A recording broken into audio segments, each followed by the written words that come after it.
morning, America. We are going to start our program today talking about Turkey in the 1900s. Not your traditional Thanksgiving dinner, but the country located southwest of Russia and next to the Mediterranean Sea. Here is some background information. Turkish emperors ruled the Ottoman Empire, which included Eastern Europe, Middle East, and North Africa for about 500 years. During World War I, the Ottomans joined Germany and the Sultan lost all land except for Turkey after World War I. In 1919, the Greeks invaded Turkey to complete the destruction. After the Sultan gave up the throne, Mustafa Kemal became president. Kemal's armies counterattacked and defeated the Greeks in 1922. Turkey industrialized to reduce dependence on foreign countries and became a republic. Kemal passed many reforms, some of which included the use of the Western calendar, the Latin alphabet, and the metric system.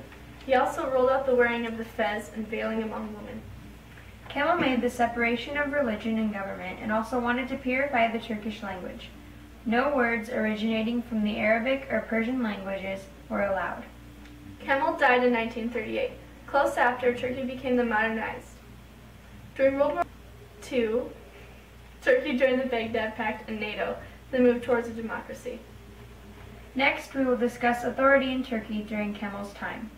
Mustafa Kemal, later changed to Kemal Ataturk, was the president of Turkey from 1923 to 1938.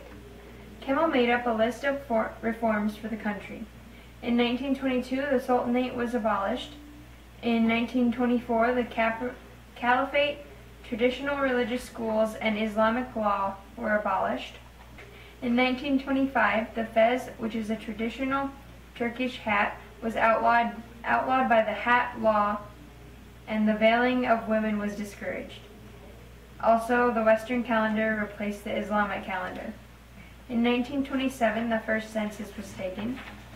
In 1928, new Turkish alphabet was adopted, and Islam was no longer the official religion. In 1933, public readings of the Quran were required to be in Turkish, not Arabic.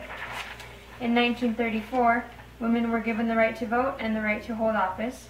And also that year, Mustafa Kemal was given the name Kemal Ataturk, meaning father of the Turks. And in 1935, Sunday was adopted as a national holiday. Kemal was obsessed with purifying the Turkish language. He wanted no Arabic or Persian originated words.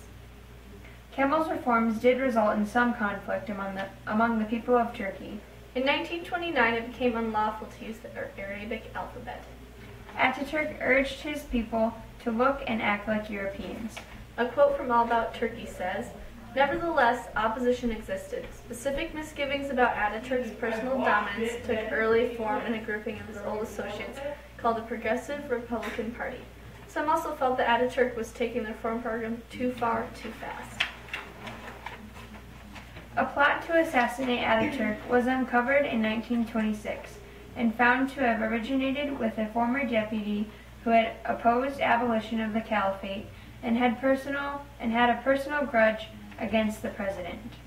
This quote was also from All About Turkey. Another quote from All About Turkey states that religious orders were suppressed, religious schools closed, and public education was secularized, and the Shariat, or Islamic rule, was revoked, requiring adjustment of the entire social framework of the Turkish people. Another quote from All About Turkey is, "Some of the suggested reforms were so extreme as to endanger the understandability of the language. It became obvious to many that some of these suggested reforms verged on the ridiculous. Turkish was the mother of all languages, and therefore all foreign words were originally Turkish." In regards to authority, here is how Turkey in the 1900s compares to World War II. In World War II, there was extreme nationalism, which was led by Adolf Hitler, and in the 1900s, nationalism in Turkey was led by Kemal Ataturk.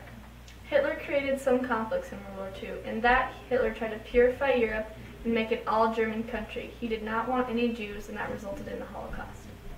Conflicts in Turkey were that Kemal tried to purify Turkey when he came to power. He tried to get rid of all languages and religions that didn't originate in Turkey. In 1929, it actually became unlawful to use the Arabic alphabet.